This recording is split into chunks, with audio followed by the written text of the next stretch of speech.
ala ikana kuma jigi kana kuma sulu lomi au mena loyele ala taala nyakoro ikana an lebu ikana namaluya ikana ndoya lomi ame loyele ala nyakoro اللهم تقبل صلاتنا ala yanka selumna وصيامنا ananka sun وقيامنا ananka jolu وركوعنا ananka ruku وسجودنا ananka sujudu تقبل alhamdulillahi rabbil alamin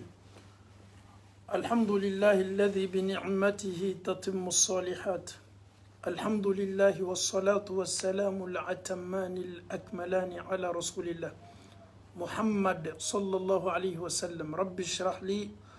صدري ويسر لي أمري واحلل عقدة من لساني يفقه قولي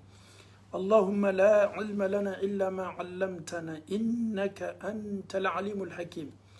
السلام عليكم ورحمة الله وبركاته أنفو أني أنبو لمن كلابلا كفني نيني ألو تعالى كداني ما سمي مداني كفنا فمن كالي ألو تعالى ديا ألو تعالى كداني نفنا كونونانا أبي كلافنا كداني فندو تا ككارما دوما كفسامنتيا دي أما كتمدان فنتوكا مسا ألو تعالى جيدا jimini neni ebami aye jido ta ka ju chema ko ke ju ka fisamante o ye zamzam ji o de kafsani jibe zamzam ji kafsani an ka lo mineral be ame jiminu sana be bidon na be butelu la zamzam ji kafsana be Allah taala de ju ke ka klafana ka ju ka son herma ke zamzam ji Allah taala e arjinedan ka klafana ka arjine firdausi ta ko ke arjine sonni mayoroy alaw taala ye akachidenw da nabi nyumaw da nabulu ayi chidenw ni nabi nyumaw ke adamadon ka son hermaw ye chideni nabi nyumaw be konona alaw taala ye ala kirata sallallahu sallam ayo ke chidenw ka fisamante ye mantum bela ka foni alaw taala ka dani foni alaw taala ye awne ta muhammadu mantum ka anw kɛ mantonw bɛɛ ka sɔn hɛrɛma ye alaw taala ye kalow da ka tila ka tilew da ka tila fana ka sufɛyɔrɔw da alaw taala ka kalo min ta k'a di anw silamɛw ma a kalo kelen kɔnɔna na su kelen bɛ yen o ka fisa ni duniya su bɛɛ ye ni alaw taala sɔnna an bɛna ɲɔgɔn baro o donna belebele de k'a bɛ fɔ kalo min ma ko sunkaro silamɛw kɛlen bɛ ka makɔnɔni kɛ nin kalo belebele la nous devons nous poser, on doit se poser cette question. Es-tu réellement content de l'arrivée du mois de Ramadan? Are you happy? Est-ce que tu es content parce que le mois de Ramadan arrive? Est-ce que je suis content avec l'arrivée du Shahru Ramadan? Est-ce que yala on sawani me kabenin kalo kanalima? La sincérité commence à partir de là. dusukun ka seniɲani a bɛ dɔn yɔrɔ fɔlɔ min o le ye ten kayfa anta wa ramadan ele ni sunkalo ka nali bɛ cogo di est ce que sawani mɛ wa est ce que labɛnni mɛ wa est ce que sunkalo nin yɛrɛ ka nali ka di e walama a man di ye salaf maa ɲuman tɛmɛnu olu tun bɛ kalo 6 le tɛ sunkalo la k'a préparer depuis 6 mois il se préparait pour attendre le mois de ramadan donc an faw ani an baw nin kalo belebele bena kunna bo bientôt le mois de ramadan kalo mi menana kana yelemani laburi adamaden jogo kan ka kewali be chers parents chers frères et sœurs en Allah subhanahu wa ta'ala le mois de ramadan c'est bientôt. Comment peut-on avoir un ramadan 100%? C'est à partir de maintenant que nous devons préparer le mois de ramadan. Chers parents en Allah, la dise que nous avons aujourd'hui, lorsque le mois de Ramadan fait sortir la tête, on a vu la lune, on doit commencer le jeûne. Bini Allah Ta'ala son amena baroke kabodema. Ni sungalo sufolo damnana. Ame sundamna. Mune kakan kake la yurujmane tala Allah Ta'ala bolo akajoni. Kirako sallallahu alayhi wa sallam Abu Huraira beni kumakan lakali kabo ala kira yoro sallallahu alayhi wa sallama kumakan ni Sheikh al-Albani ayeni hadisa la kɛnɛya ko n'a fɔla ko sini ye sun ye bisuni na an ye kalo ye masa Allahu Taala bena nouvelle belebele labori jɔnw kan idha kana awwalu laylatin min shahri ramadan ko ni sunkalo le fɔlɔ bɔla sunkalo su fɔlɔ n'a y'a kunna bɔ Allahu Taala tɛ fɛ fɛn fosi ye n'a ka danfɛnw na ka na adamadenw tɔɔrɔ ka sun na ka na wasuwasu labori adamadenw kan ka na adamadenw bila sika la ka na adamadenw ka bato nɔgɔw bolo ka adamadenw ka énergie min b'o fari la k'a b'o bolo ale Ala tɛ sɔn o kosɔn Ala kɛra ko ni sunkalo su fɔlɔ daminɛna sufidati shayatin Ala bɛ jina shetana belebelew minnu bɛ jina misɛnninw ci Allahu Taala bɛ jina bɛɛ minɛ jina shetanaw shetana belebelew ale Allahu Taala bɛ o bɛɛ siri ni jɔlɔkɔ ye o tɛ taa ka taa adamadenw perturber o tɛ taa ka taa adamadenw décourager o tɛ taa ka taa adamadenw fari faga nin waati la Ala mako bɛ bato kɛcogo ɲuman de la ka bɔ a ka jɔnw fɛ Ala ye nin garanti ba ta an ye pour que an ye s'ale Allahu Taala kofɔla k'ale Allahu Taala tano fɛn fosi kana na an bali Allahu Taala bato ma sufidati shayatin tous les satans sont enchaînés wa maradatul jinn jina minnu fana bɛ adamadenw tɔɔrɔ ninnu bɛɛ la k'a fɔ ni min mina k'o siri komi shetana. Monsieur Diané, quelle est la différence entre un satan et un djinn? Les djinns sont des petits vagabonds, des djinns, mais les vrais. Au cas où il y a shetana, shetana est djinnae, shetana est djinnae, mais il faut djinna ma wati ko shetana. N'a ka ala soso degré de la dana. Donc, au cas chefu, ano olu yɛrɛ misɛmaniw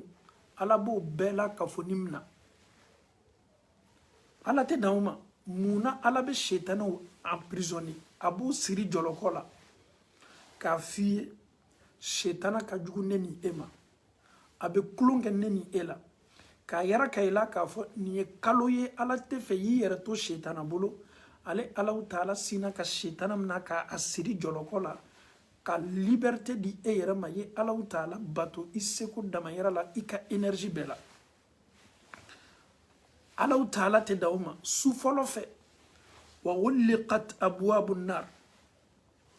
Allahu Taala bɛ jahanama bonda bɛɛ datugu jahanama min bɛ kule sɔn jahanama min bɛ to ka mankan bɔ Ala bɛ jahanama bonda bɛɛ datugu jahanama kasa tɛ bɔ jahanama kulekan tɛ bɔ jahanama bɛɛ bɛ datugu a bonda bɛɛ ka d'a kan hɛrɛ kalo don nɛɛma kalo don baraji ɲini kalo don julumu yafa kalo don jahanama dɔ ye tɔɔrɔyaw de ye maa minnu ye Ala kota olu le bɛ don ye Ala bɛ sin ka jahanama datugu jahanama ne Ala ka jɔn minnu bɛ yen ni julumu b'o kan ne Allahu Taala ye sunkalo nin di o ma o y'o yɛrɛ lasigi ni Allahu Taala ma donc jahanama e nin datuguli le ka kan jahanama bonda bɛɛ bɛ datugu i tɛ jahanama bonda labɔ bonda min bɛ dayɛlɛ sunkalo la subhanallah wa ghulliqat abwabu nar tasuma bonda bɛɛ bɛ datugu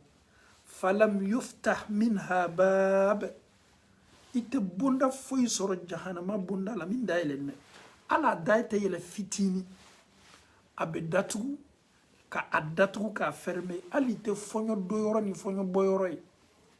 sunkalo ka nali kosɔn Allahu Taala tɛ da o ma a bɛ mun kɛ wa futtihat abwabil janna Ala bɛ sin ka arijinɛ bonda 8 nin bɛɛ dayɛlɛ arijinɛ kasa ka di i bɛ to san yiri ka taama la i ni arijinɛ distance min b'a ni ɲɔgɔn cɛ i bɛ arijinɛ suma mɛn mais imaginons ni Allahu Taala ye arijinɛ dayɛlɛ arijinɛ kasaw bɛ coli daminɛ san fan bɛɛ fɛ ni Allahu Taala yɛrɛ tun bɛ se neni aw nun suman dola arjina sumala kadaka arjina bina daele a bonda be foi tetoi a nemaw a koju a muso ɲumaw a dumuni ɲumaw a liw a kow ala be sin ka arjina daele a be komi ni neni e lola ni don ka arjina lajɛ an tɛ fosi ye fo nɛɛmaw ni hɛrɛw ni fɛn cɛɲumanw a dayɛlɛ nin bɛ i k'i yɛrɛ ma ɲininka mun na arijinɛ bɛ dayɛlɛ ten k'a pɔrɔti bɛɛ dayɛlɛ arijinɛ bɛ dayɛlɛ e de ye e min kɛni bɛ ka ne lamɛn ne ba e min ɲɛnɛ k'a fɔ k'i julumu ka bon arijinɛ bɛ dayɛlɛ e de ye ne fa a bɛ min kɔnɔ k'a fɔ k'i julumu fanga ka bon arijinɛ bɛ dayɛlɛ e de ye ne a bɛ ne min fana kɔnɔ k'a fɔ ko n julumu ka bon arijinɛ bɛ dayɛlɛ ne le mun na Allahu Ta'ala be nana chance kura le dima i tun balila arjina doli la ala me ko sɛbɛ dɛ Allahu Ta'ala tun ye i tɔgɔ sɛbɛ jahanama kɔnɔdenw de kun tu étais parmi les perdants tu étais parmi les habitants de l'enfer Allah avait décidé ça mais la première nuit du mois de Ramadan Allah subhanahu wa ta'ala ouvre toutes les portes du paradis pourquoi pose-toi cette question hikma bado ala ye nin kɛ ka bɛn kɔrɔ dɔ le ma arjinɛ bonda fosi tɛ min bɛ datugu welelikɛla dɔ bɛ weleli kɛ arjinɛ bara dayɛlɛ ballon joueur n'o ye ballon jouer damina arbitre bɛ sin k'a fɔ pirr aw ye ballon tan damina ni arjinɛ bonda bɛ dayɛlɛ la Asie Europe Afrique Amérique continent nin bɛ Australie welelikɛla dɔ bɛna weleli kɛ sisan weleli min kɛtɔ a weleli ka bon ni arbitre ka weleli ye olu tɛ weleli kɛ ni sifflet ye dɛ olu bɛ weleli kɛ ni mankan min ye n'a sɔrɔ ne ni e kulo bɛ ninnu ka weleli mankan mɛn ala kɛra de bɛ ninnu ka weleli mankan lase anw ma hali ni an tolo t'a mɛnna mɛ u bɛ weleli kɛ o ka weleli ye kumakan fila ye a sabanan i y'o lamɛn kumakan fɔlɔ ya baghiya alkhayri aqbil alu minnu bɛ burusi kɔnɔ ni aw jogow tiɲɛni bɛ aw minnu bɛ soba kɔnɔ n'aw jogow tiɲɛni bɛ Allahu Ta'ala ko k'a fɔ aw ye arjinɛ bonda segi bɛ dayɛlɛ la ko k'a fɔ aw ye arjinɛ jahanama bonda bɛ datugu la ko k'a fɔ aw ye aw minnu bɛ fɛ ka aw yɛrɛ lasegi Allahu Ta'ala ma aw minnu ye adamadenw ka nafolo namara aw minnu ye ribaw dɔn aw minnu y'aw yɛrɛ ye muritasow la aw minnu y'aw yɛrɛ ye ala sɔsɔ bɛɛ la ko k'a fɔ aw ye ko n'aw bɛ fɛ ka aw yɛrɛ lasegi Allahu Ta'ala ma ala ko k'a fɔ aw ye ya baghiya alkhayri aqbil k'aw ye na et Dieu il vous invite pourquoi pour que nous puissions profiter de ce mois béni et Allah subhanahu wa ta'ala il vous invite tous arjina dayɛlɛ la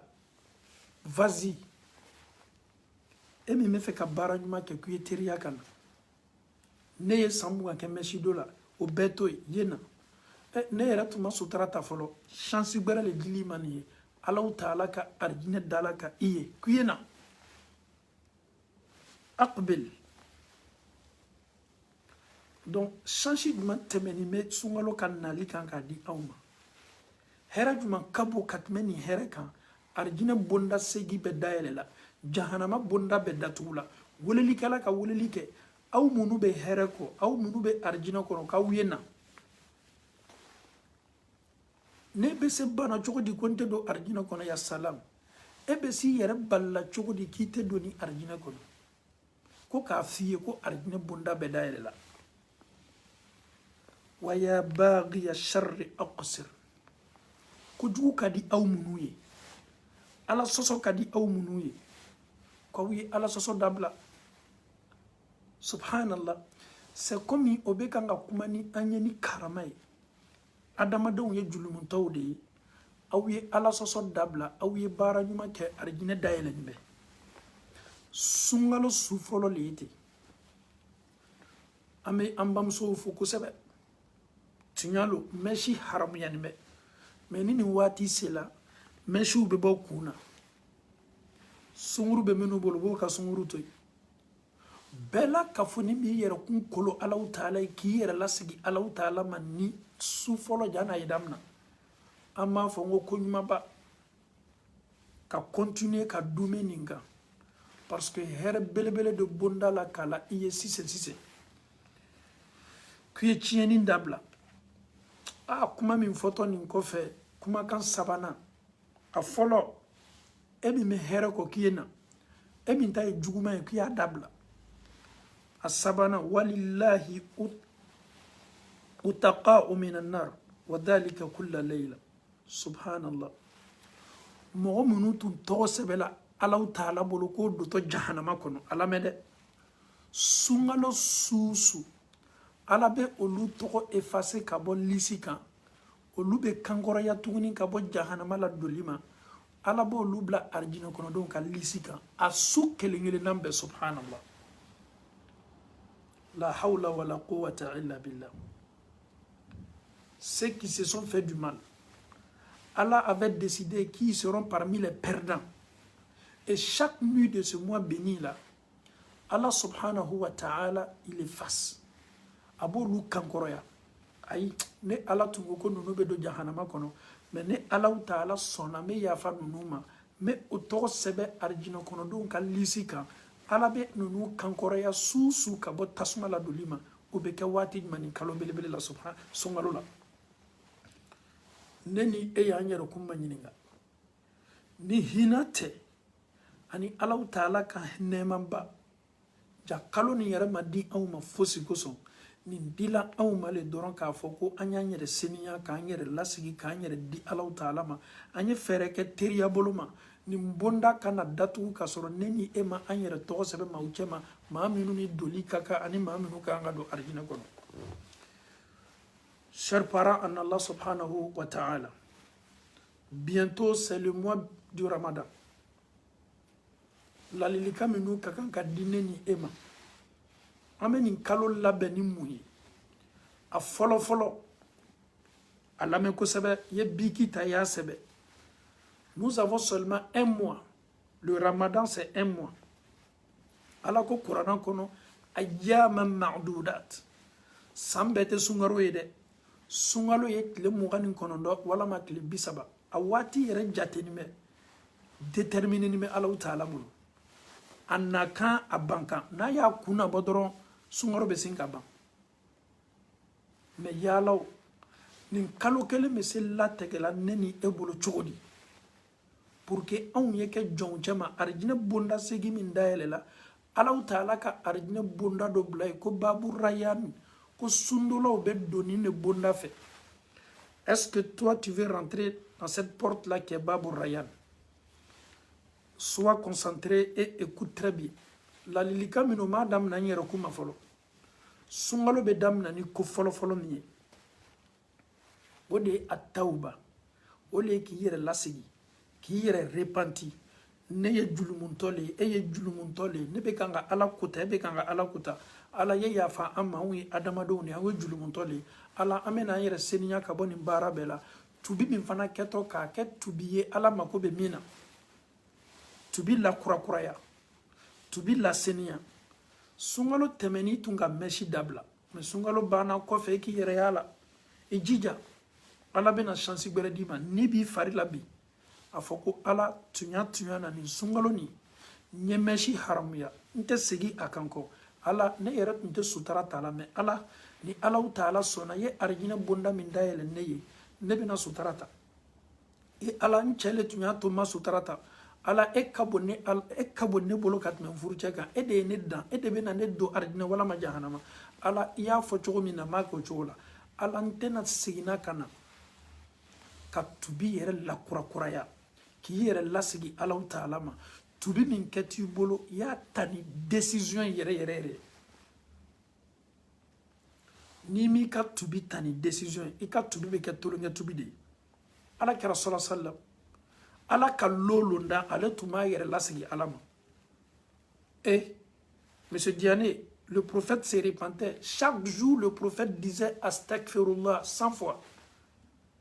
Atuma yere lasigi alama muna adamadene. Pour que Allah y a fama watibe. Donc, tu bi bonda daileni mais chaque seconde, chaque minute, chaque heure. Donc, anyan jija jani sungalo yedamna anye anyere lasigi Allah ta'ala ma. Ko follow min kabo kateme ko beka wale ki yere lasigi. Ka donc a fon tumeni na mentena sigilani na meni dabla pepepe. Kuma flana ni metugola. Wale ki dusukun seniya. Tu dois purifier le cœur. Comment peut-on purifier nos cœurs? Amesan dusukun seniya na chogodi.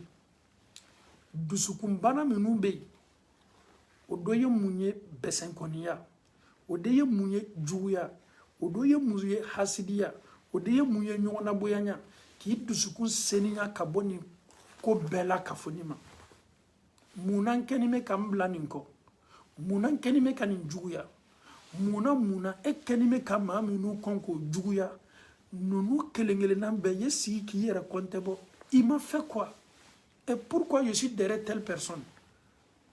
Il est temps maintenant pour que je me purifie. Il est temps maintenant pour que je m'éloigne de tout ça. Je suis derrière lui parce qu'il a une voiture. Je suis contre parce qu'il a construit une maison. Je suis contre parce qu'il a une chaussure qui est jolie. Mais ce n'est pas normal. Je dois me purifier de tout ça. Dusukumbana nabe adamadena al nika sundo. Ika sundenime. Écoute très bien. Tu peux gêner 100 ans. Et bien c'est qu'à sundo 100 keme. Mais qu'à sumbaradi denime. Pourquoi? Lorsque le cœur est contre, le cœur est sale. Est-ce que vous savez qu'il y a des anges qui sont là chaque lundi et chaque jeudi?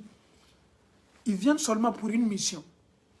Pour demander à Allah subhanahu wa ta'ala de pardonner ses serviteurs. Et tous les serviteurs seront pardonnés les lundis et les jeudis, sauf une personne qui associe un autre Dieu à Allah et une personne aussi qui est en désaccord ou bien en palabre avec l'autre. Monsieur Diane man yoronim famu mena segi aka tenen almisa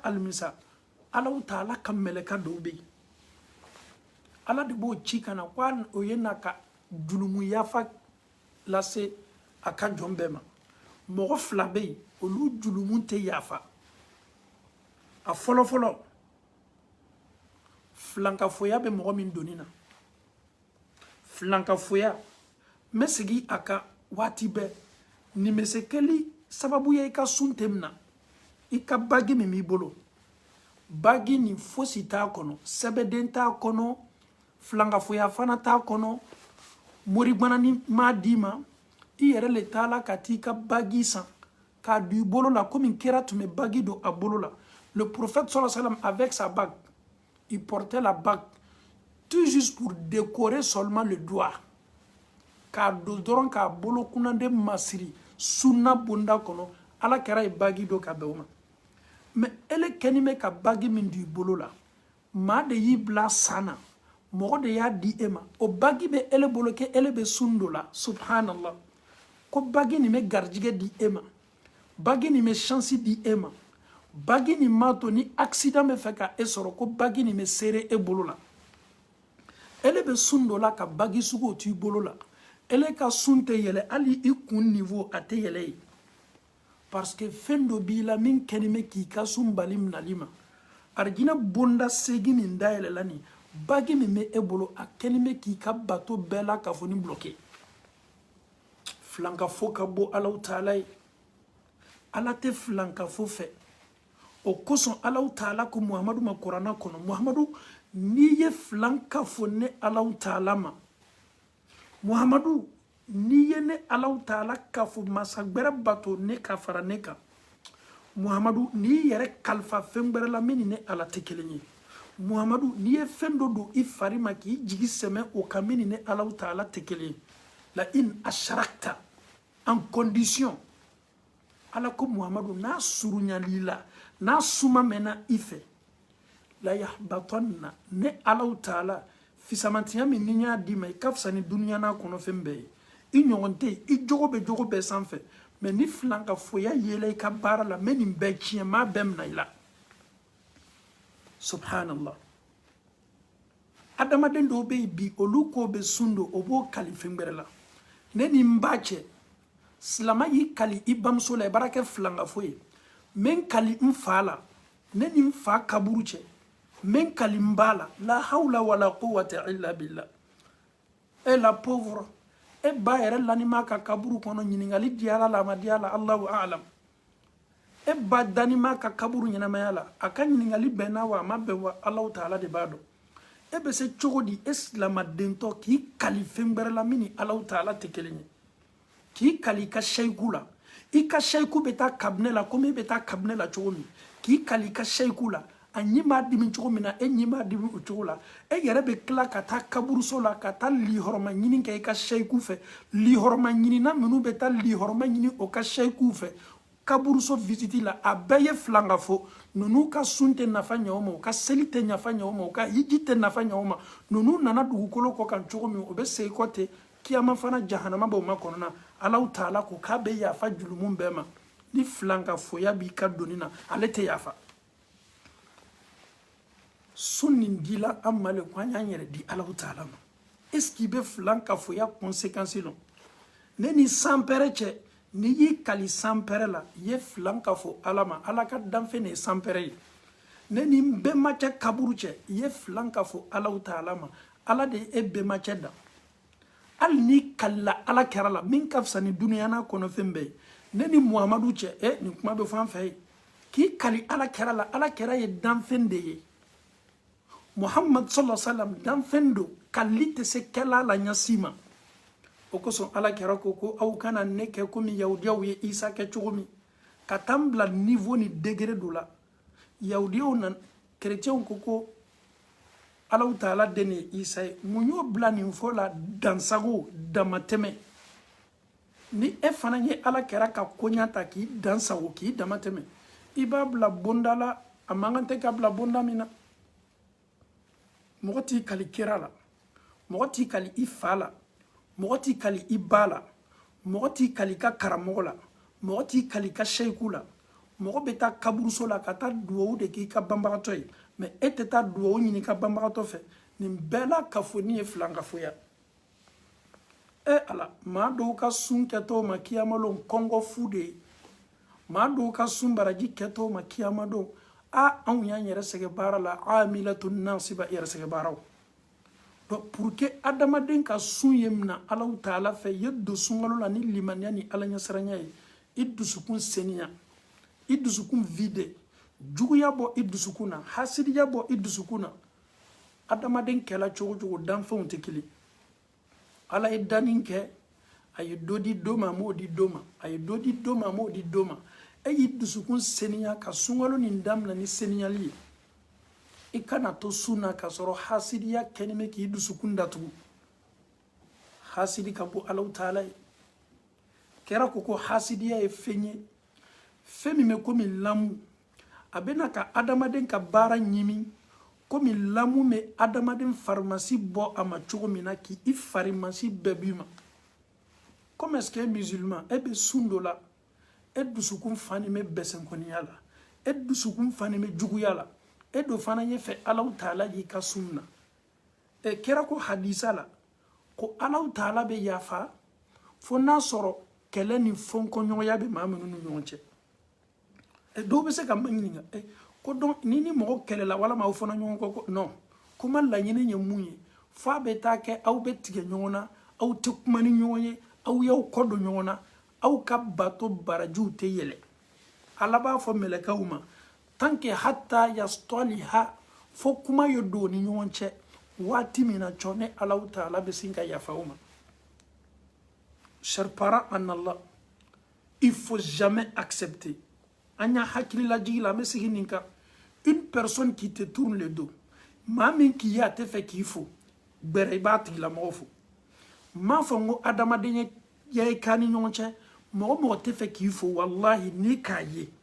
Elle ya tigi la mofo. C'est pas par complexe. Ou bien le semblant. Ça n'a absolument rien à voir. Oublie le mot semblant. La personne me voit et ne veut pas me saluer. Ne regarde même pas ça. Regarde entre toi et Dieu. Allah Ta'ala, est-ce que tu vas te comporter comme la personne qui refuse de te saluer? Le prophète, quand il est venu à Médine nouvellement, qu'est-ce qu'il a demandé à ses disciples? Afshu salam bainakum. Aouye salamou genze aouniyonche. Quelqu'un qui refuse de saluer, il est orgueilleux. Ibe adamaden ka yere la bayalo. Fanon bayalo mina mo ni foli mandaye. Ale ye fe mo le ale fo wati be mais aya bo ayere la ka slama nyonfo. Iko defo ye mo la yere la bali. Akela karamo wa, akela jula yo commerçant wa, akela fonctionnaire wa. Foli le 15 lama ou ka damen islama ou ka sabatine islama ou ka dianyona be damna foli le ma. Anye foli la chaya. Anye ka foli kala ou yan nyonche. Ni foli bana la chaya lanka communauté nanga société la. Alhamdulillah ba ye ka fantime do nyona. Ambam so munu beto ka fo a karamo ni akanya atemfo. Nana nan soro jamala atemfo. Est-ce que ne fana na foli kakanwa? No de foni. Ale ye banki ifo. Ele minketa bola ire la kifu e de kadi alaw taala e bi kasininya sigile jorola komi kunamboya kadale e kana ire ta ale ma ki ire kunamboya ini alaw taala chamala mafle il faut faire ta vie yi ka dunya na tigeke dakuru ya boy ni islama beke ni islama me ni kele tu n'es pas obligé de collaborer avec quelqu'un qui n'est pas bien mais la salutation entre nous les musulmans. C'est une sunnat qui est recommandée par le prophète sallallahu alayhi wa sallam. Quand il faut mettre ça dans ton agenda, quel que soit le problème entre moi et la personne, je vais le saluer parce qu'il y a dina kan il faut. Oui, ni islam ñoy. Donc sungalo be damna kasoro dusukun préparer meni bara mi odeti. Kan dusukun senia. Bana minu be dusukun na ka dusukun kele ka boni bana kelengeli nambela. Ka ba fana ka majigita. Sungalo kakan ka labeni décision jumay o de ye sungalo min damna toni point min foto mbolo sisani men jija ka sungalo kitilo ni fana yata point bay men jija ka sungalo kitilo kalo minet le bisaba dorono muso minu bo ka lada wi mo minu be nyina ka dumini ka to suna suguli dom yere kitibe di mo kan ga suguli dom dabla lerima ni be suna ini mun keli kaka ini mun keli manka ikan ki babo muna ini mun keli le kaka sundola kaka kaka sun kitilo kito voyage la kanwa kito sokono wa kito suna ini kominu keli kaka ina loni kaka ikana ke lonani sun kono nana adoye munye ne bam lalilikan ye autaye ne faou lalilikan ye autaye Sungalo, c'est la décision ta. Réseaux sociaux. Il y a programmé qu'à des réseaux sociaux. Réseaux sociaux. Programme ta programme mi mato ibika sungoro balaji la boulia. Réseaux sociaux. Et dija. Fleli minu ketu bolo. Fon minu fleti bolo. Kito suna. Dongili lalao. Kito suna. Muso munu kanakolonu kito suna ele ka téléphone mi bolo segoni ebe kan ki ka sumbaraji nagasi ebe kan ki ka sumbaraji nagasi ka telenkongo la ele ka kongo kela e kongo mina kalima munye yesundo me ka baraji mabulia anya njija sungalo min damna toni anya programme ke anyerela awuni mun kali le kaka an kakan ka mun ke e bi anga ala tano an kakan ka alaw taala tanu muna foni an yɛrɛ bana bi a kadi ne ni e yɛlɛ ka do Facebook kan ka do a tiɲɛni silaw kan n'o tɛ Facebook bi an mako bɛ karamɔgɔ la an bɛ se o sɔrɔ la Facebook kan hali ni mako bɛ bida karamɔgɔ la i b'a sɔrɔ yen o yo o dɔgɔla tile filani na bida karamɔgɔ parce que o y'a ye k'a fɔ o ka i ka kan ka nafila min seli i ka kan ka o y'a ye k'a fɔ maaw bɔl'o kalama donc a caman yɛrɛ tɛ se la nin kuma fɔla kɔ parce que tawhidu tɛ se to la ye ala kumakan tɛ se to la ye ko adamaden ye na fabrication do an ka diina la maa bɛ se dɔ la réseaux sociaux kan sunkalo la ka to i ka so kɔnɔ k'i to gba la i bɛ baraji sɔrɔ hali n'i ma taa misiri la musolakaw donc fais-toi un programme kɛ jani tile ye bɔ ka tile ye ben ay kɛ k'a sɔrɔ e y'i ka sun baraji biliya, surtout avec les réseaux sociaux. Tu peux rentrer dans YouTube. Si tu n'arrives pas à lire le Coran, tu peux écouter le Saint-Coran. Rentre dans YouTube, écoute les dawa, écoute les prêches. Rentre dans YouTube, kawandilu lame, wajibulu lame. Billahi, niye kalo kelen dafani ke wajibili lamena. Ebe ki yere ka kalanfa baye, ebe ki yere ka karamoye, ebe na familiali chaman soro, ebe na kolon chaman soro, muna, eye kalo kelen dafani ke, ebe kanga wajibili lame. Ebe kuna foni nyuma soro ika dina la. Ebe boda nyuma soro ika dina la. Mais ebe ban wajibili lame na sungalo la. Ebe musique la mais surtout ambalakaw. Sungalo la do be sigi télévision koro. Ka damna sundamna fo ka ta set le bisabama. Ale ka télévision flé le bi la. Télévision ma dongili munu be bola. O ka sumu munu be bola télévision na. Ale ba ka sungalo bela temenini la. Neba ekle na Congo la. Aridina bunda segi min dayale la ki be fe ka do akono. Allah Ta'ala tu mamunu to sebe ko do to jahannama ayo lu to effacer ko do to arjina kono ko to sebe to e fana ye sundo ele bini sigi télévision koro ka fe mafle fe minu bi ka sumbaraji nagasi. Fais-toi un programme, prends une décision, ijija nina sungalo, pose-toi la question,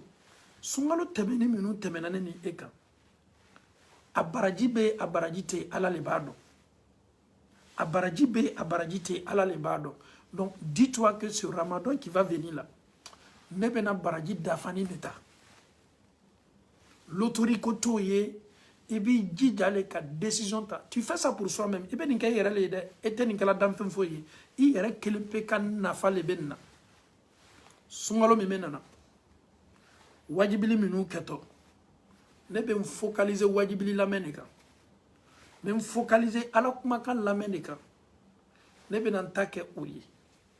Min kabo katme ko be kan programme na sungalo la odele ka Qur'ana kala. Qur'ana kala kay wati be. Me sungalo fana Qur'ana kala muna. Qur'ana laji la sungaro de la. Allah Ta'ala ko Qur'ana sen mamba kono a'udhu billahi minash shaitanir rajim. بسم الله الرحمن الرحيم إنا أنزلناه في ليلة القدر وما أدراك ما ليلة القدر ليلة القدر خير من 1000 شهر تنزل الملائكة والروح فيها بإذن ربهم من كل أمر سلام هي حتى مطلع الفجر قرآن كلا سنغرو لا قرآن جيلا سنغرو دي لا ألا يرأيو فبكرة كنو كو شهر رمضان كو سنغرو يكالو Qur'an la jigila odila ka ka kunadia ni kandaye ka di adamadoma do ka ta fola men te se Qur'an kalana ne bani ne faw ni te se Qur'an kalana mfaw ya la men ko sebe Qur'an la me atradini me kamunu la Qur'an ta ya daile yi ere force ki ere kele ka se Qur'an famia la dondoni e Qur'an ye feni al niyata ibolo la be baraji soro ka daile te dron ka la jebe baraji soro surtout minu kelme ka kala Qur'ana kala wati bade sungalo fana. Fais-toi un programme. Est-ce que nina ya fiye ko maube sungalo tile bisaba obe se ka Qur'ana damna Fatiha makase Bakara mafuka na senasi obe Qur'ana be kala sura kemeni tan nanini oba be kala ka basho kele shwa vla shwa saba dani tile bisaba iba e baraji dolbe do luma ka damna sungalo damna fa laba obe Qur'ana kala obe Qur'ana kala obe Qur'ana kala parce que Qur'ana jigla sungalo lila a harfu kelen kelena kala tibolo ni bebe ki mala surna doli est-ce que ibar donc a fo ko kiyama do Qur'ana benana kana plaider Qur'ana benana kana la surna doli ke Qur'ana benana kana idama kasi ala ika jomin loni meni muso min loni meni ala nintu mene kala ko ju ala niyama ko donne la kojugu ala nin tume Qur'ana lame kojugu ala nin tume Qur'ana kana kojugu ala ne be edali ne Qur'ana mi yele ala Ta'ala kuma kanyi ye hina karama sera la kala surna doli kaye Qur'ana nin ko subhanallah Qur'ana e fembaye ani fɛn fosi tɛ kelen ye surtout n'i bɛ s'a kalan na i jija ye kuranna kalan nafa bɔ sunkalo la i jija y'i yɛrɛ di k'i sɛbɛkɔrɔ di ka kuranna kalan n'a kalan ma nɔgɔya ye ye to k'a lamɛn a bilala i ka so kɔnɔ a bilala i ka youtube la a bila i ka telefɔniw la y'i ka bon animé ni kuranna ye y'a animé ni kuranna ye ye to k'a lamɛn ka sigi k'i concentré k'a lamɛn pour que i ka sun baraji ye gbiliya pour que i ka sun ye se Alahu Taala ma seli la Alahu Taala mako bɛ sun min na wallahi ne baw wallahi ne faw baara baara bɛ kɛ adamaden bolo dugukolo kɔ kan i ko seli i ko hiji i ko jaka i ko sinjitugu i kɛ ka ɲumanya kɛ ka taa i mansaw ma i miiriya bɛ baara ɲuman la dugukolo kɔ kan Alahu Taala ko baara ɲuman nin bɛɛ ye adamaden tali n'i ka seli kɛ Ala b'a bila i ka seli baraji la karama sera seli la a ka baraji bɛ bila a ka baraji bila yɔrɔ baara kelen pe bɛ yen Ala ko ale Ala le kɛ to tala k'o bila a yɛrɛ kɔrɔ k'o garder ka kotigi makɔnɔ o ye sun dɔrɔn pe le ye subhanallah sun dɔrɔn pe Alahu Taala ko k'i ka sun a kɛla i ka tɛnɛ sun ye wa a kɛla i ka alimisa sun ye wa a kɛla kalo tile 13 14 15 ye wa a kɛla i ka arafa sun ye wa a kɛla i ka sun bilasilan teri 6 ye wa a kɛla i ka sunkalo makɔnɔ sun ye wa a kɛla i ka sunkalo muharamu tile 9 ni tile 10 ye wa adamaden bɛ sun don nafila sun ne wa farida sun ne wa Alahu Taala ko o baraji ale Alahu Taala le b'o garder a m'a fɔ k'a bɛ seli baraji garder k'i makɔnɔ dɛ a b'o bila k'i ɲɛsin ye k'i makɔnɔ seli mais sun ale Ala le b'o garder subhanallah munna Alahu Taala ka sun baraji dɔrɔn de ta k'a garder a yɛrɛ bolo i ka seli baraji n'i ka hiji barajiw ani ka baara ɲuman bɛɛ a y'olu bila i ka baara ɲumanw bila yɔrɔ k'i makɔnɔ mais sun dɔrɔn k'a b'o le ta k'a bila a yɛrɛ kɔrɔ i b'o dɔn wa a k'i ma wa ana ajizi bi ne Ala le kɛ to i ka sun baraji tala k'i sara a la la hawla wala quwwata illa billah c'est comme après l'examen on vous donne tu es premier de la classe deuxième de la classe on vous distribue tout mais ton diplôme i ka sun baraji c'est Dieu même qui va te remettre ça subhanallah la hawla wala quwwata illa billah ye point ni ne sɔrɔ seli la ye point ni ne sɔrɔ jaka la ye point ni ne sɔrɔ hiji la ye point ni ne sɔrɔ i cɛlabato la ye point ni ne sɔrɔ o bɛɛ la ka fɔ ni mɛ d'i ma mais Ala yɛrɛ le bɛna sun baraji ta k'a di i ma la hawla wala quwwata illa billah baraji jumɛn bɛ yen min ka bon ka tɛmɛ nin kan n'a bɔra danbaga mansa yɛrɛ yɔrɔ k'a d'a ka jɔnw ma o kosɔn ko ni k'i to sun na Ala le bɛ nin f'i ye dɛ k'i to sun na ni mɔgɔ dɔ y'i kɛlɛ ni mɔgɔ dɔ y'i nɛni ni mɔgɔ dɔ y'i jɛbɛ Ala bɛ fɛ ka sun importance f'i ye si quelqu'un t'insulte si quelqu'un t'injure si quelqu'un te fait du mal quand tu es en état de gêne qu'est-ce que tu dois dire à la personne si tu es insulté par une personne ne réponds pas dis simplement à la personne inni sa'im je suis en état de gêne ko ni mɔgɔ k'i kɛlɛ ni mɔgɔ k'i nɛni i kana fɔ i bɛ nɛni kɛ dɛ i ka se ni nɛni ma a fɔ a tigilamɔgɔ ye ko n bɛ sun na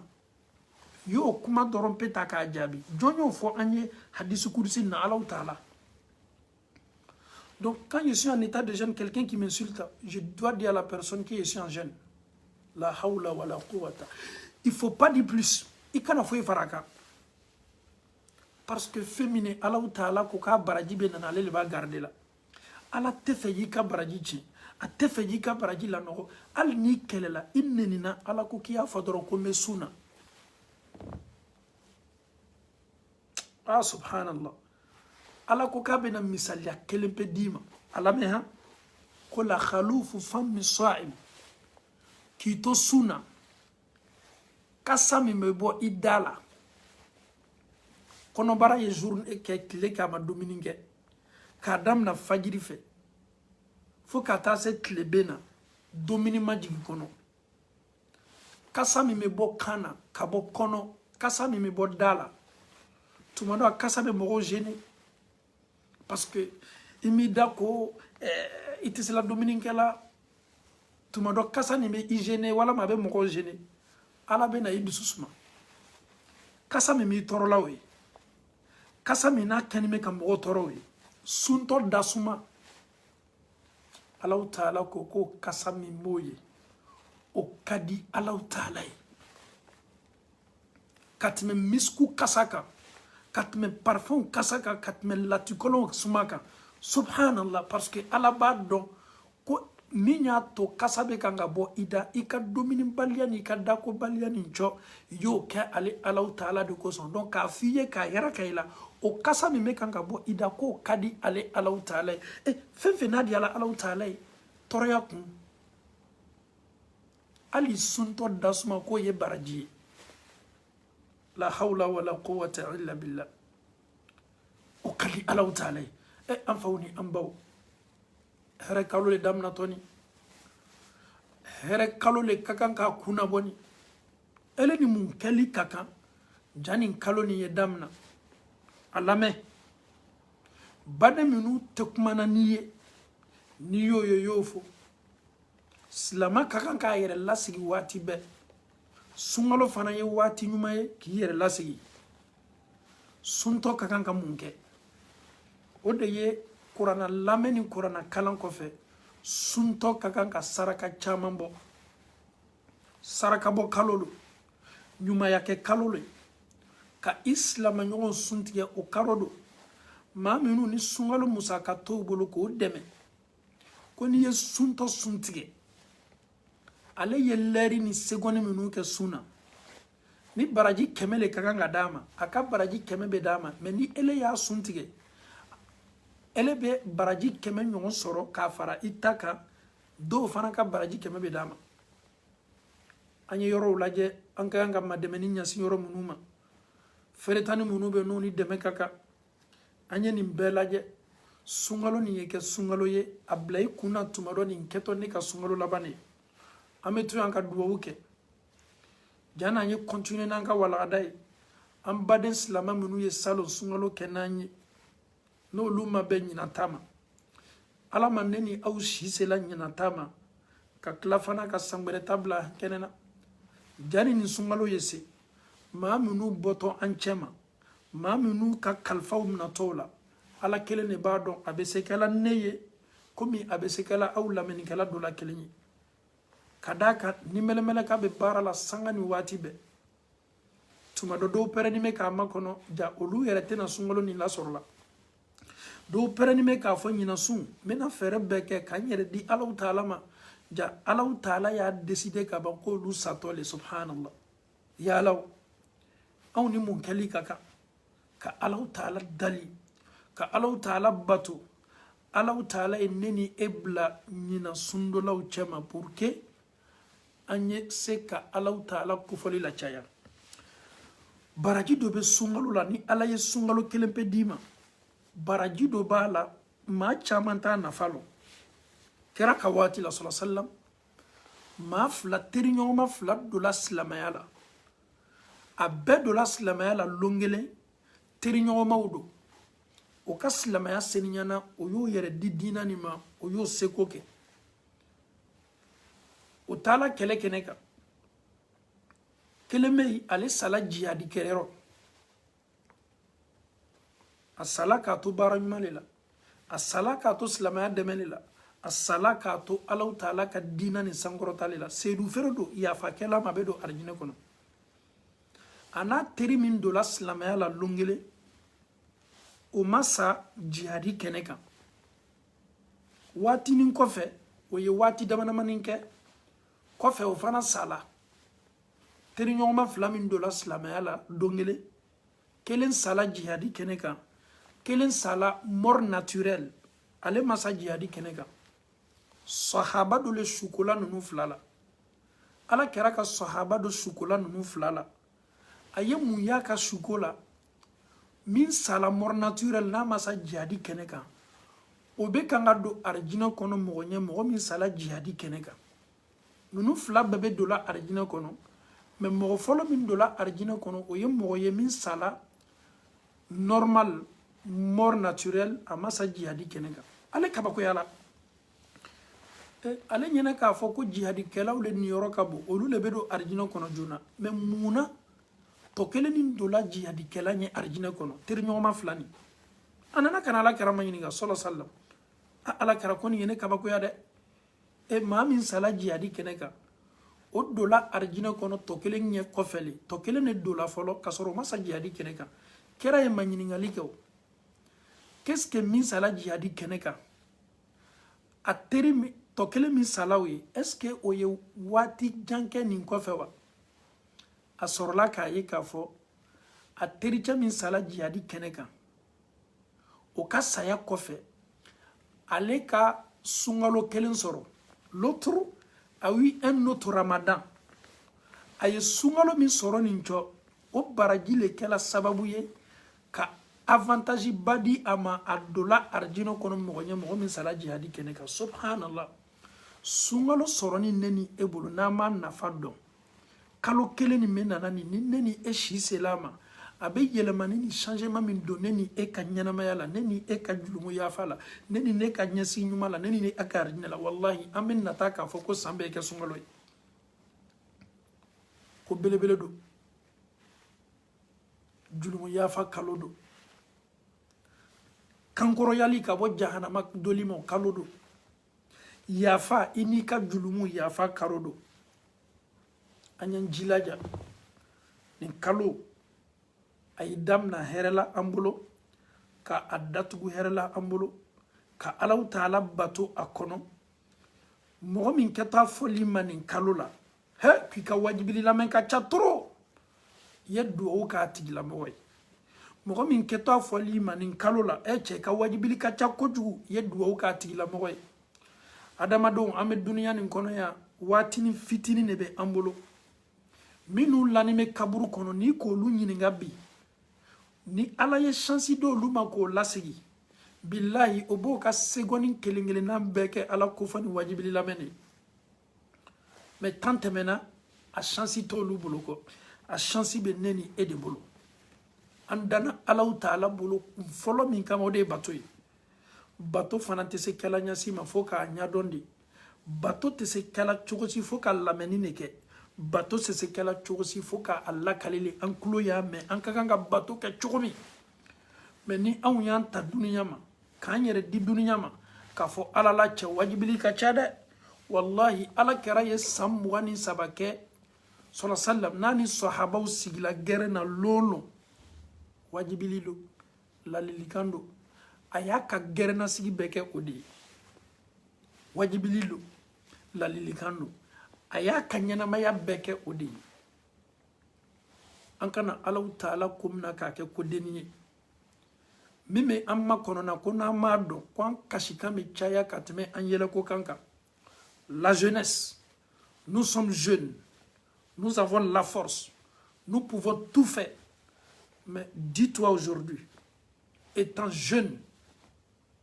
et qu'est-ce que tu as fait pour préparer ton l'au-delà sungurudon ala ye fanga d'i ma don dɔ a bɛ f'i ma ko musokɔrɔba bi kɛnɛya b'i la bi kameledenw bi a bɛ f'i ma ko funankɛni kamereni don dɔ a fɔ t'i ma ko cɛkɔrɔba bato ka di Alahu Taala ye waati min ka tɛmɛ waati bɛɛ kan o de ye adamadenya ka funankɛniya fariya bɔ Alahu Taala bato la kameledenw ka bato ka di ala ye sunguridenw ka bato ka di ala ye mun na parce que duniya b'i bolo i bɛ se k'i diyanen ko bɛɛ kɛ mɔgɔ t'i nɛni mɔgɔ t'i jɛbɛ mais i ko n ye nin bɛɛ to ye ka n yɛrɛ di Alahu Taala ma k'i ka ɲɛnamaya falen k'i ka funankɛniya falen mun na Alahu Taala kosuma na sunkaro ni natɔ n'a tun bɛ don kɛra tun b'a cɛsiri a tun b'a ka denbaya wele mun na parce que su kelen bɛ nin kalo la n'a bɛ fɔ a ma ko layilatul qadr kabako ko dɔ bɛ layilatul qadr la ala y'a fɔ kuranɛ kɔnɔ ko fiha ko nin su fɛ yufraqu kullu amrin hakim. Décision gbelembe. Nyamaria gbelembe. Alaba be décider ni soufeli.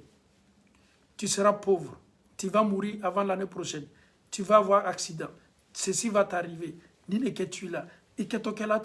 Alaba be décider lusu barakaman la. Fiha.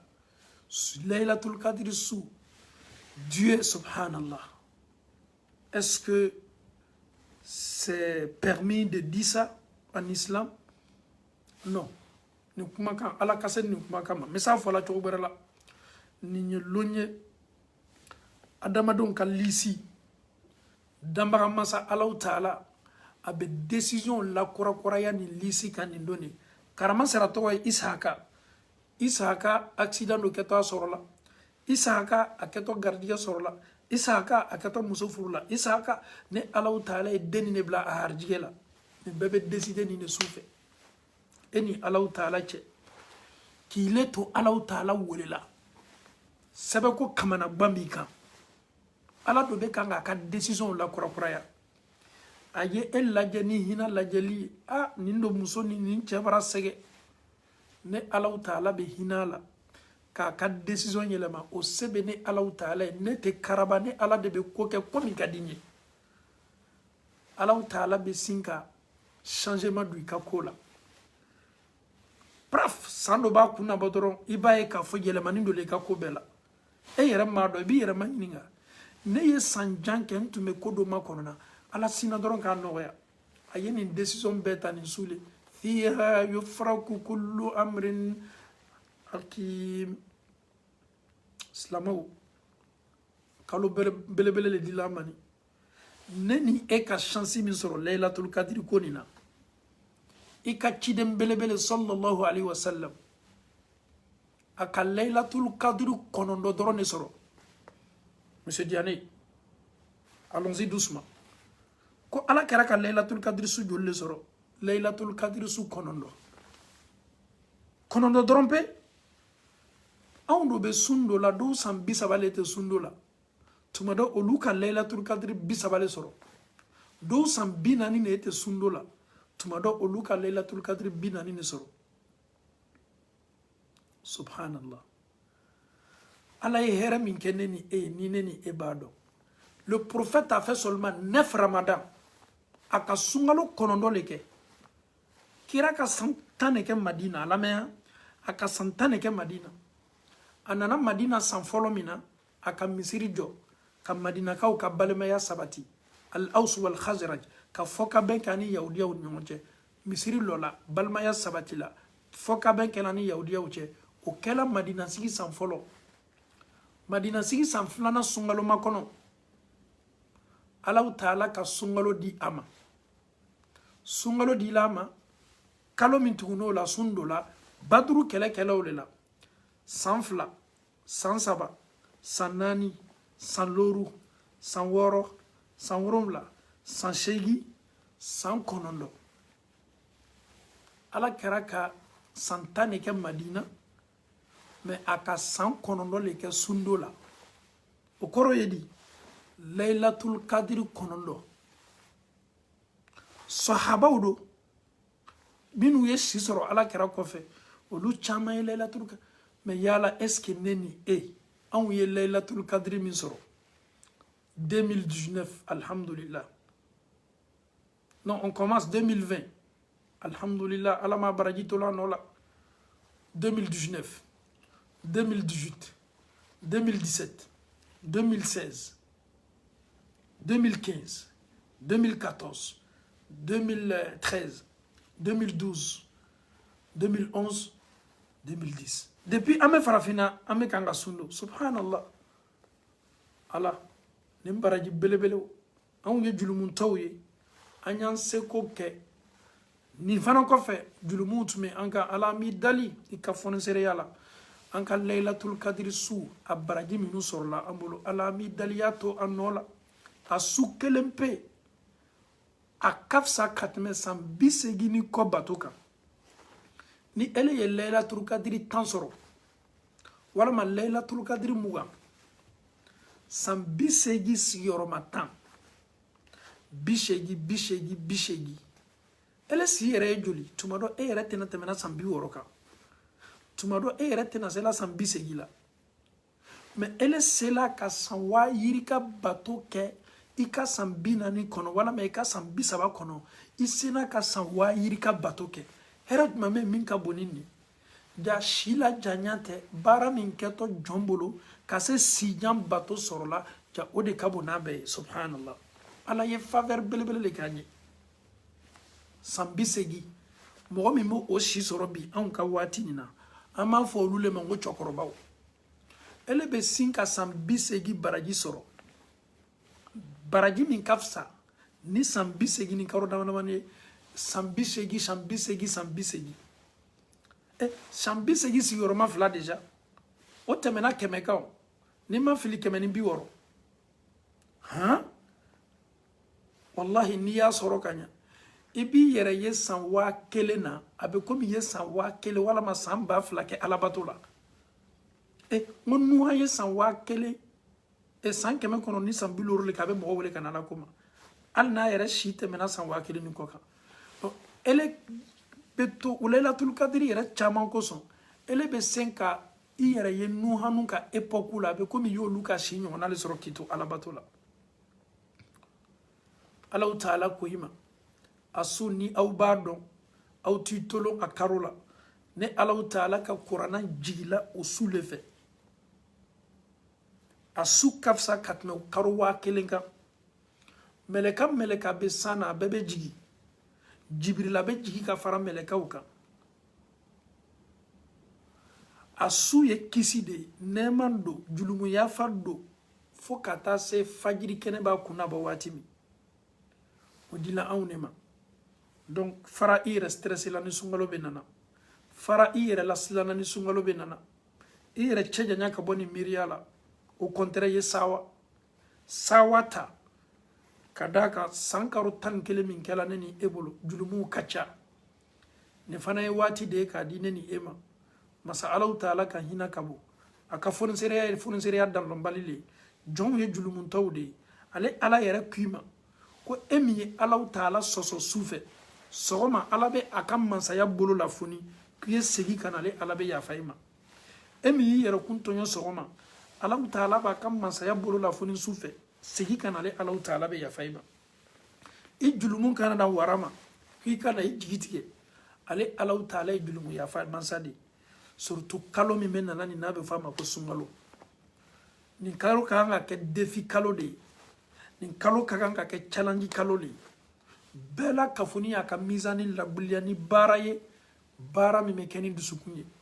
baara min bɛ kɛ ni ikhlasu ye baara min bɛ kɛ Alahu Taala zati yɛrɛ kosɔn pour que i ye se arijinɛ sɔrɔ la n'i banna i ka baara kɛla nin bonda kɔnɔ sika t'a la ni Alahu Taala sɔnna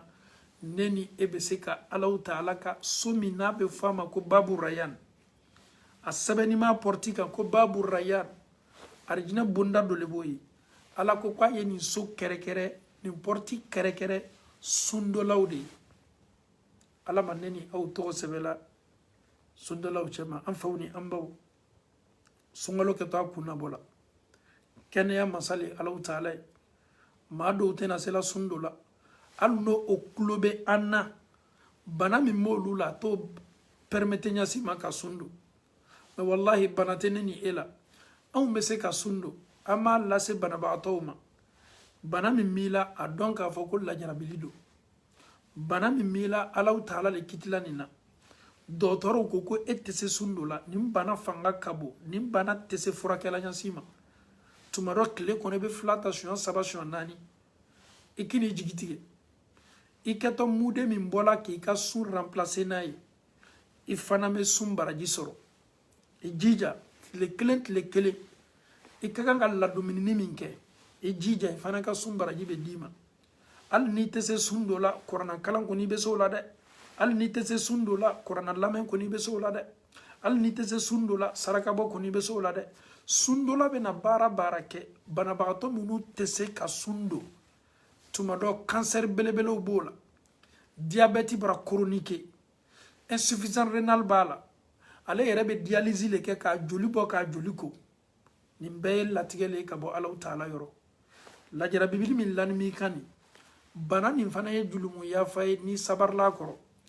ikana na foko alala ala netina sela sundula ala baraji bani tato kantoy ala ka adama den don katime yere kam bana mi mila latigelo bana mi mila ani bana te mamunula ele fana mi so ka baraji nyona sorola ni yi chesiri ka baraji make dobe no be ni lame obo yere manyininga ne balma muso emi ma chance soro ka furu emi te furu kono ejija e Allah taala batu tialo akadi muso beye ka dumini tobi ka bla chekoro ka baraji nyini ke sungolola ka suguri laben ka suntige laben ne balma muso mi ma furu soro ekini jigitige ekini jigi misenya sungolo min natoni Allah taala wole fiha yufraqu kullu amrin hakim décision belam bebe tanin kalolela surtout laylatul qadr soufe ira di Allah taala ma idama kasi Allah taala wole iddu sukun senya Allah wole la karaku ma sallallahu alaihi wasallam ud'u Allah wa antum muqinuna bil ijaba Allah wole ne balma muso yedde ngene ya certitude ko ala ketu ka duwa jabila ikana sika duwa ke wati be kasuru Allah taala la be yere ka karmoyi Allah taala wole ele bi jijale ala ko kominu man yi chejanya ka bolula Allah taala wole i yere fana ala wole i yere fana yere di Allah taala ma ni adama den kala ala wole lay ala ko muhammadu ma ni ne Allah taala ka jonki manyini ngane alala ko est-ce que ne ala ka suruma ala ko muhammadu ma ne ala ka surun jonu nu bela no bela mena nkulo ne Allah taala bo bela mena ala ite kut emi ma furu soro ne balma cha minu te furu kono a donc a foko tani ete wati de ete Allah taala be furu muso nyuma dima wati mina dole ete kabe muma kabe ka ala wole ko nyuma ma kabe ka duwa kabe ka yere majima ki yere kolo alaika Allah taala wole ko nyuma na est-ce qu'il ba don ko sundola ka duwa ute bewa est-ce que o fola neni awi duwa dama mani mei o lu tebe nyasima mogo min tonyo ni me no ka ala wole ma mi nya tonyo a o duwa ute be de sika foi tola ani ma mi me sundola a surtout nabe na sunti watimi hamina ko munubaka akila kongola ala taala de aya ere baladiya nan ko ma ala taala de donc sundola ka duwawu mustajabu le boy de kun faya kun no boy emi ma muso soro folo emi ma cha soro folo sabe ko be mina bana kanime ke min toro ni yeterati bale ka dineni awma emi ma den soro folo den ko be mina emi mene ma den soro emi yere den soro ni loni me albi de mana ni fana yeterati bale bonda bela ka foni ka toy bonda kele min kaga nga koko neni ebulo ode Allah taala ka bonda belebele ni bonda min ni ya koko ite fusi yefo nema arrahmanu ka bonda do arrahmanu ka hinado masami na kwa yere ma ko samadu Allahu samad alni dunya be ki seme ala ka dali ala be ka bela ka foni ka soni fendi oma ata foko aw logo bodi me ale ala be se ka adama dem beson o te fo ba ka masala ira di Allah taala ma duwo ke wati do ka duwo ki mansaw ye minu bana ka duwo ki iddew ye ni ye fe dew ye sabati ni nye duwo kalo baye ke yere ka karamo ye ke yere ka imamu ye ki yere ka ustazu ye tunya le be se karamo wala be duwo sen ma fi e be se min foli la chayala la ilaha illa anta subhanaka inni kuntu minaz zalimin yunusa ka duwo kira ko kuni ya fo ko kula ko ala ba be noya ربنا ظلمنا أنفسنا وإن لم تغفر لنا وترحمنا لنكونن من الخاسرين أم فادمني أمبا وكدوه جلمو ما منو يركنتنو نيين فوكي أفوني سنيه على بيا فاي جلمو ما دوه كاتشا ترتي بلبلني أم فوني أمباو نني أمنا ترتيني دامنا نمويه وديه كاني ردي k'an sɛbɛkɔrɔ di an bɛ to yan k'a lase silama bɛɛ ma maa minnu n'o kɛni bɛ ka adamadenw wele ka taa Alahu Taala ma nin fana ye tɛrɛti kaloba ye karamɔgɔw confinement bɛ fan bɛɛ fɛ tubabula yan chance ba t'an bolo ɲina ka taa misiriw la ka taa tafsiri kɛ mais réseaux sociaux ko waati nin na an bɛ se to la an ka bon na k'an se kow kɛ dɛ réseaux sociaux waati nin na an bɛ se to la an ka so kɔnɔ ka an faw ni an baw n'an kɔrɔw kulow lakunu dɛ k'a fɔ ko misiriw datuguni bɛ ka bɛn corona ko ma tiɲɛ don mais téléphoniw datuguni tɛ dɛ an bɛ tafsiri min kɛ misiri la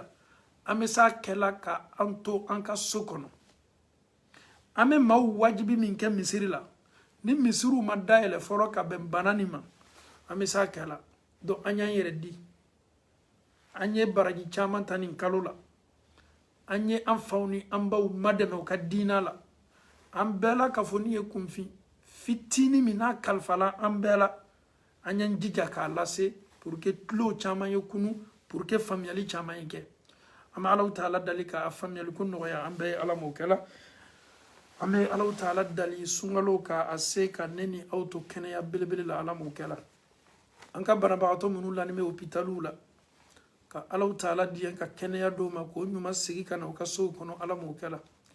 minnu y'a kɛ n'an ye salon n'u ma kɛ ɲina gurupuw cɛma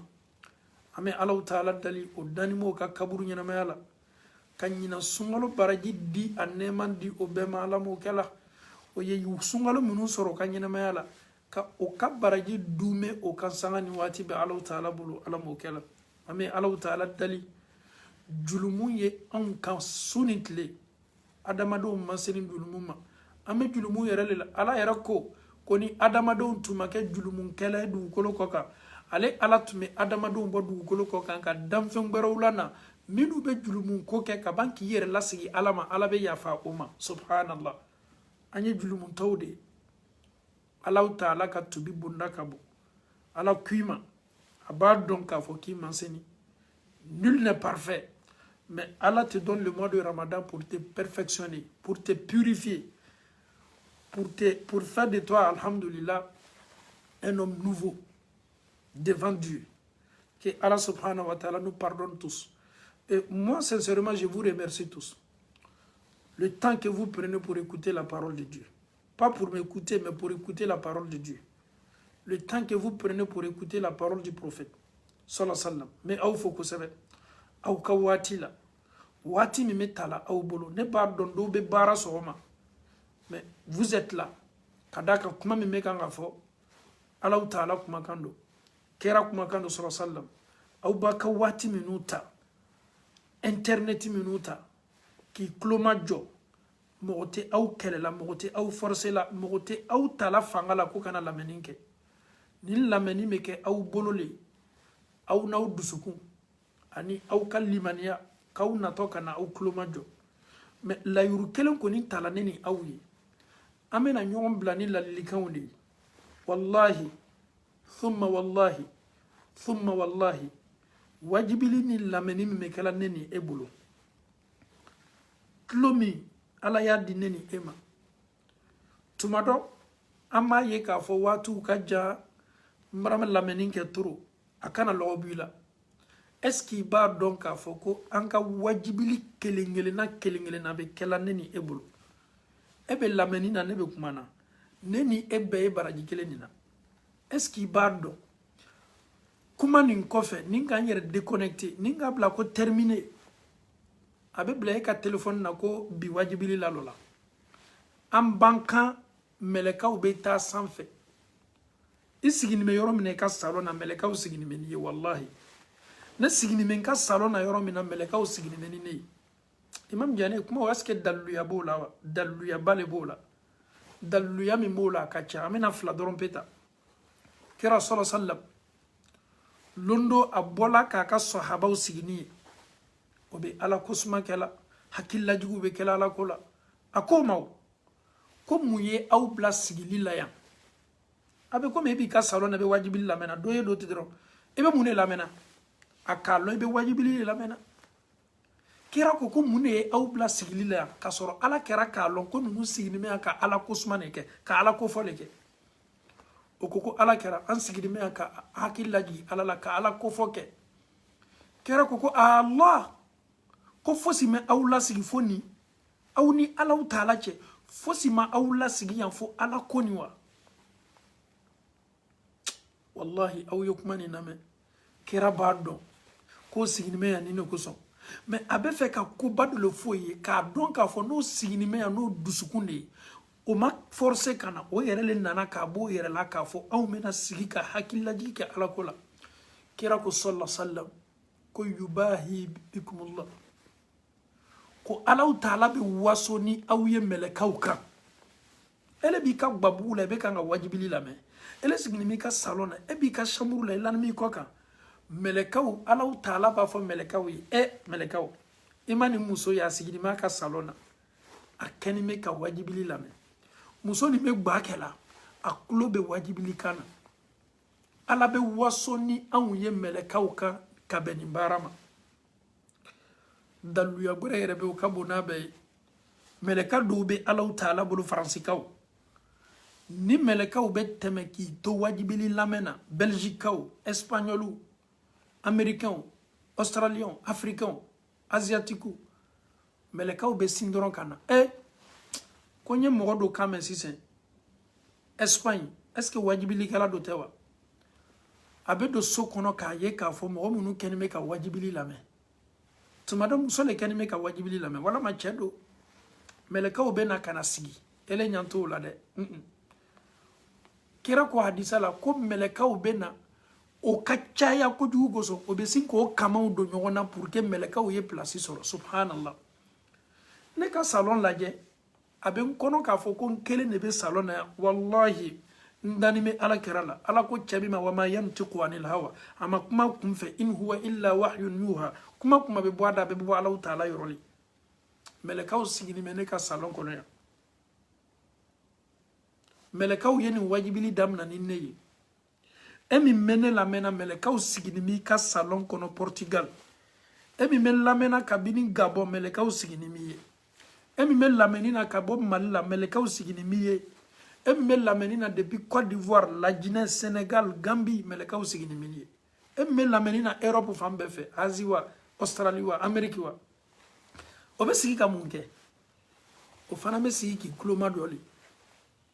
k'i lamɛn komi aw kɛni bɛ ka lamɛnni kɛ cogo min subhanallah mɛlɛkaw ne ɲɛ t'aw la dɛ mais ne b'a dɔn k'a fɔ ko aw mɛlɛkaw sigini bɛ ne ka salon na yan n'an y'a bila waati min na ko an banna terminé mɛlɛkaw bɛ taa inna lillahi malaikatan sayyaratan fudula yatatabba'una majalisa dhikr mɛlɛkaw bɛ sin k'a damina kuma nin damina ka taa se a laban ma duwawu minnu kɛla cɛ tɛ minnu bolo denko bɛ minnu la hami gbɛlɛn bɛ minnu la mɛlɛkaw bɛ nin kuma bɛɛ ta ka taa n'a ye alaw taala bara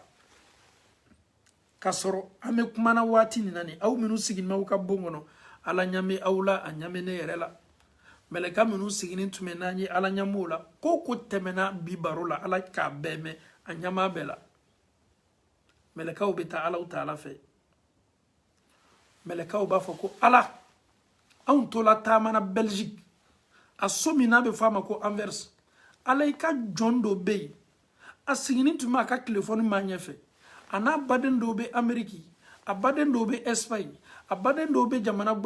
olu siginin tun bɛ ninnu tun tɛ bon kelen mais ninnu farala ɲɔgɔn kan telefɔni kelen sababu la o tun bɛ ɲɔgɔn baro la ka ɲɔgɔn lamɛn ka kuma ile alaw taala kan subhanallah ne baw an jurumu ka ca dɛ surprise sugu ninnu le bɛna arijinɛ di ne ni e ma subhanallah ka sɔrɔ an t'a kalama ko tɛmɛna bi mɛlɛkaw ka ala k'a bɛɛ dɔn mɛlɛkaw bɛ taa ka sɔrɔ ala b'a bɛɛ kalama alaw taala bɛ mɛlɛkaw ma ɲininka ko mɛlɛkaw ninnu bɛ kan ka mun de fɔ ala ninnu dalajigi dalayɛlɛ i ye arijinɛ dɔw ma ala b'a fɔ mɛlɛkaw ye est ce que ninnu ɲa ka ne ka arijinɛ ye wa ko ka arijinɛ dɔw ma mais est ce que o ɲa ka ye wa mɛlɛkaw b'a fɔ ko ɲa ma ye ala b'a fɔ mɛlɛkaw ye ko ni ninnu ɲa ka ne ala ka arijinɛ ye o bɛ dɔ fara o ka ala ko fɔ kan subhanallah ala bɛ tila ka mɛlɛkaw ɲininka arjina dalli ko fe kuma kan gbara to dawa kasoro ko temena ala babe kalama melekaw ba fa ko ala ko julumun tawdo kiye ya fawma yo ceja nyanka bo jahannama la dolila ala ba fa melekaw ma est ce que nyaka jahannama wa melekaw ba fa ala ma jahannama ala ba fa kono nyaka jahannama o be do faro kan ndu awuka ala to la be melekaw nyininga comme nimbe ko fe nyiningali mamoda ala kiye ya fa julumuma julumun tawle de mi yarat me wajibili kala julumun todo minu tuma la mena julumun tawdo ala ko julumun tawlo kiye ya fawma ala ba fo melekaw yi min tun keni me ka wajibili ke minu tun keni me ko lame ono ka julumun na ala bunya ne ala taala ya fala obema ya salam la hawla wala quwwata illa billah ala ba fo melekaw yi kwa ya fala abbe julumuma subhanallah ni neni eka interneti chien ben ni ne di awma ame Allah taala dali ka ansaka antoni baraka ala ka lolo na ka anjulumum be yafa aw be tan yere soro ala ka kiti kene kan domi ka soro ansenyani me ka banjulumum be la ka be muma telephone min tumi ambolo na nyata ka ke ala koy meleka o ba foko ala me modo tumi salona ntemena sodo la faransi musodo tumi wajibili la mena musodo do la ou bien tememba to do la ou bien do tumi kan wajibili la meka to Abidjan wala ma Bamako wala ma Conakry modo do la bona o tigi mana wajibili la men kama de o tigi ko nin sigina kana sigi salona ou bien wajibili kena do tumi ale nana kapena la claim na modo la wajibili kene ka est-ce que lu fana me do soro ya fala wa abe wajibili la mana chebe salona a chakon tolo bala me chema daba wajibili kama est-ce que lu fana julumu be ya fawa ala ba fa melekawma ko nunu ka bara nyani koso o sigi nyogo site kuna ngoya soro o lu be fana me do soro julumu ya fara ya salam ala ando ne banka salona wallahi wati dola rabina na video ke papa bena na video le kawa ame Allah taala dali denunu fana ka julumu ya fala se obema la hawla wala quwwata illa billah Allah taala do afun seriya kabo ko an julumu bebe yafa an sinyo munu nana kasoro mana wajibili la me kama ko lu fana me do soro julumu ya fala kabe an kasida jumani koso donc chesiri jija anye do fara aka watini nebe ambolo dondo an ne bena ko fo mo bolo a ko karama sera tumi an kwa sala bi an me su ko fola dondo nato an ne fana ke to ko fola an ka photo bena la yele rip men shita nyaay ike to bara min kala jani yesa Allah taala makubo la ami Allah taala dal kan ka baraw senya kala ya fambema ربنا آتنا في الدنيا حسنة وفي الآخرة حسنة وقنا عذاب النار ربنا لا تزغ قلوبنا بعد إذ هديتنا وهب لنا من لدنك رحمة إنك أنت الوهاب اللهم أرنا الحق حقا وارزقنا اتباعه وأرنا الباطل باطلا وارزقنا اجتنابه اللهم كن لنا ولا تكن علينا اللهم بلغنا الرمضان اللهم بلغنا الرمضان اللهم بلغنا الرمضان برحمتك يا أرحم الراحمين صل سبحان ربك رب العزة عما يصفون والسلام على المرسلين والحمد لله رب العالمين والسلام عليكم ورحمة الله وبركاته.